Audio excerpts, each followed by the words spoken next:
Alright, with DC Legends coming to an end, I wanted to go through and take a record of all of the characters that have been released in the game over time, as there have been quite a few, in addition to the decent-sized roster that the game started with about 6.5 years ago. They've added on average 2 characters every month, plus at least usually 1 skin, so it just makes a lot of characters and a lot of options total. And before this game is no longer, I wanted to be able to capture all of that.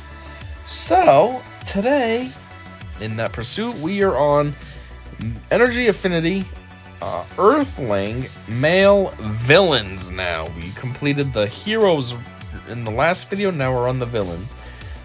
In the interest of trying to control the overall length of this, I'm only going to do the ones that I have ReBirthed. So there's only 5 of them here. We'll do these other ones here in a separate video. I think there's, what, 8 or so? 9? 5? Yeah, there's 9 here. So 5 here, 9 there. So, let's just get into it. First up is Captain Cold. Criminal Master of Chill. He's got a few skins. Let's see. Wow, it's way different like this. I think that's his basic look. That was his legendary look. And then this was a skin. Giving him a beard, making him look much different and cooler. His moves, he had Cold Shot, Slip and Slide. Winter is here, Sweeping Blasts, and Loyalty Among Rogues. You know something I noticed? All of his moves have the same name for the legendary name as well. Usually the legendary name has something different, but this says Cold Shot, and it's called Cold Shot over here too. That's different. Anyways, next is Cyborg Superman, Man Machine of Steel. Let's see, so this must have been the regular look, you know, very Superman-y looking. And then this one is more like the Red Sun version of Superman. Moves, we have Techno-Organic Arsenal, Disintegrating Glare, Annihilation Protocol, The Man of Tomorrow, which is a halfway decent animated film. I was gonna say DC, duh, it's DC. And Treacherous Manipulator. Next, did we already have him actually on the hero side? We might have had him on hero, because I was confused about this. And his skins were already unlocked, so we might have already looked at him, but I forgot, so I guess we're looking at him again. Next, we have Lex Luthor's Survival Support Suit. He's got a bunch of skins. There's the... Whoa, where the heck did this one come from? What is this? I don't remember buying this or anything. What is this? Wow, this is my first time seeing this. He's got like, oh, what do they call that? I'm drawing a blank now. The stuff from Iron Man 3 that makes the people be able to have those powers, so then Pepper gets some, but then that's like the only time they ever talk about it, so apparently she lost it. What is it called? I feel like it's like Infernape or something, but that's a Pokemon. I don't know. Dang, I feel like I almost had it again.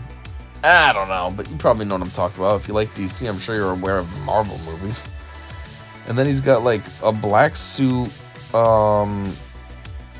bottoms, black suit like from a Lantern Corps. And then he's just like, what the heck? This is weird. I didn't know I had this skin. Anyway, this was the regular version of Lex. Then his legendary, the Extremist, that's what it was called. Anyways, legendary. This suit, which is a straight up suit, I used this one for a very long time because for the longest time, Lex was my leader. And I preferred this outfit the best. It was cool. It was just nice and concise, just a regular suit. He is supposed to be a business guy, so. Then I got this suit and thought this was kind of cool. Because, you know, Lex is all about trying to take down Superman and stuff. So making his own version of an armored Superman style suit kind of made sense. But now there's this. This don't even look like Lex. What is this? I'm sticking with this one. He actually looks like some kind of like supervillain thing.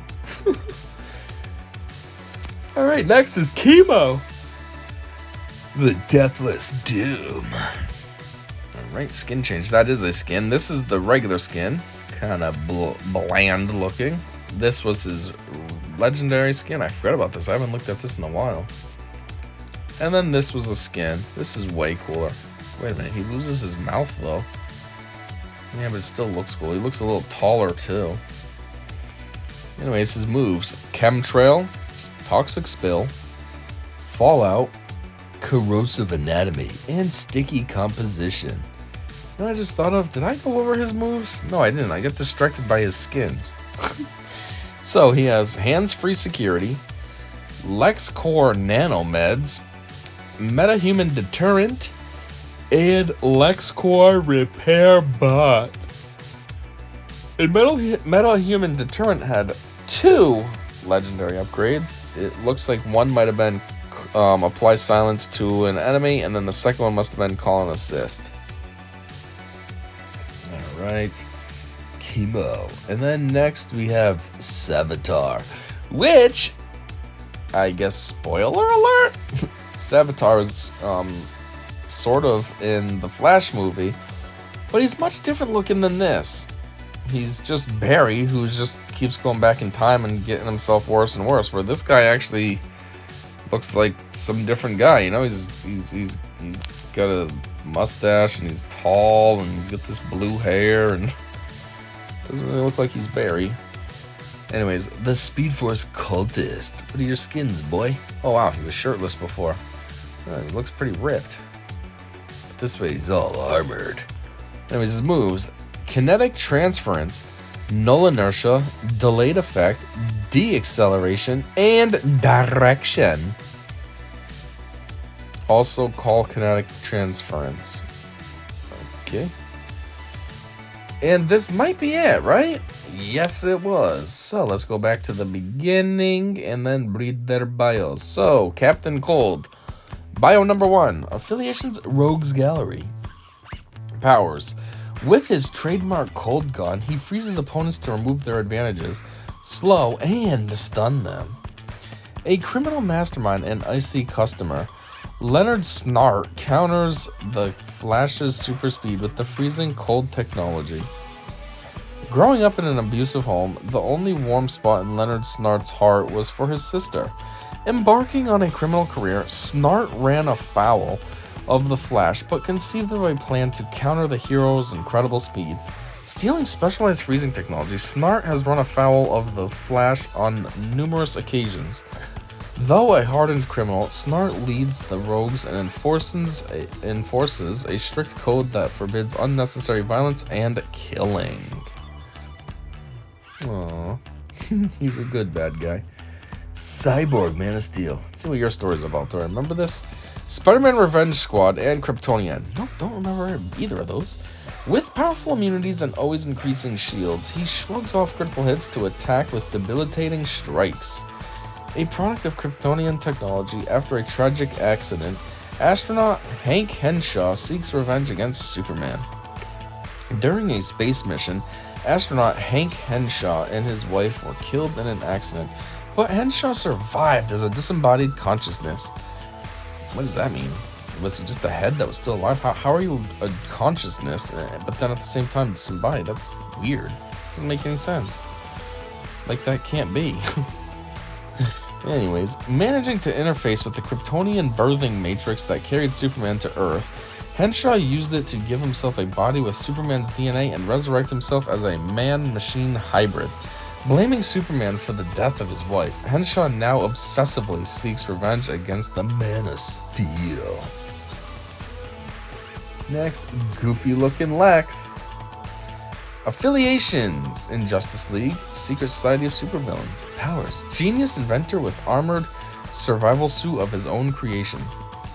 Genius businessman, inventor, and scientist, Lex Luthor sees himself as humanity's true savior, even if he has to threaten society to save it. The only thing that exceeds Lex Luthor's genius is his arrogance and uncompromising hatred for Superman, viewing him as an alien menace that threatens Earth. Not to mention being an affront to mere humans such as himself, Lex directs his unrivaled scientific intellect and vast financial resources towards thwarting Superman. Lex Luthor could have been one of Earth's greatest champions if not for his single-minded envy and supreme arrogance. And now look at him, he has some extremists. Chemo. Affiliations. Secret society of supervillains. Powers. Able to spew highly corrosive and toxic chemical attacks. Discarded chemicals and protective technology unwittingly created this sentient vat of toxic waste. Working to cure the world's ills, Professor Ramsey Norton would discard his failed chemical experiments in a disposal container in his lab.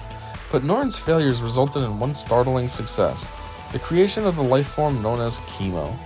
Whatever was in that container that brought the toxic sludge to life, the being that emerged has a rudimentary intelligence and aggressive nature that makes it a noxious menace.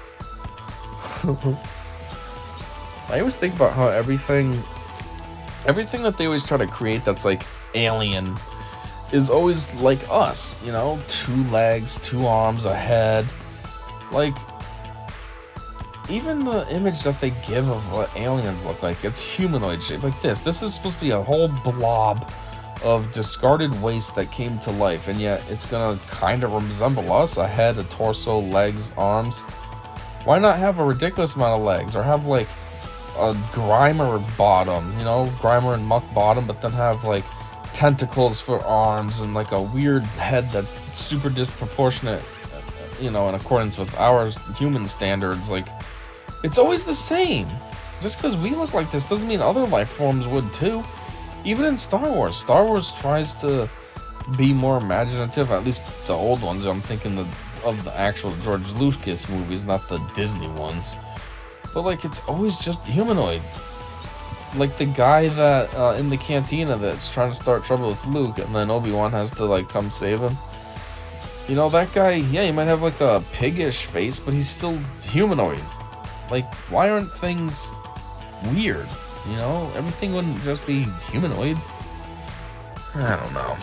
Anyways, Savitar, the Speed Force cultist. Your story is Speedster. Savitar focuses on stealing speed from his challengers and weakening their defenses against his powerful critical strikes. Savitar gained his powers during an airplane accident and has dedicated his life to the Speed Force ever since, using his abilities against those who challenge his beliefs. Savitar was a pilot during the Cold War until his plane was struck by lightning. This incident left him with superhuman speed and the ability to steal kinetic energy from his environment. It also left him with such a strong faith for the Speed Force that he decided to become Savitar in honor of the Hindu god of movement. And I think that is it. Yep. That is all. We were just looking at the ReBirthed one, so that was those 5, and I'll have, 9 more in the next one. But it makes for a much shorter, more condensed, concise, and easy video than doing 14 in one, so yeah. Anyways, that's all I got for now, so thanks for checking us out, and until next time, I said see ya.